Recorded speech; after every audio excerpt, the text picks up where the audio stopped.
Ito nga pala guys yung Galaxy A05s ng Samsung. Ito yung isa sa mga bagong budget-friendly Android phone nila. At kung titingnan ninyo, mukhang S23 yung likod niya. Less than 8,000 pesos lang yung phone na to. Pero pag tingnan natin yung harap, alam mo agad na budget-friendly lang talaga to kasi kita nyo naman, meron pa tayong notch at medyo makapal yung chin.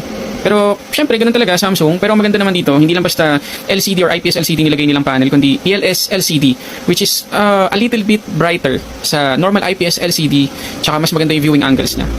Ito yung Antutu score na nakuha natin sa kanya, 311,958. Pero itong Samsung A05s ay meron tinatawag na RAM Plus, kung saan yung 4GB na physical RAM niya ay pwede pa nating madagdagan ng up to 8GB na virtual RAM. Ito yung Antutu score kapag naka-off yung kanyang RAM Plus or virtual RAM. Bumaba, naging 308,000 na lang. Pero nung binalik ko na, or in-enable ko na ulit ng RAM Plus, tumaas ulit, naging 311,000. So malaking tulong sa phone na to, yung virtual RAM.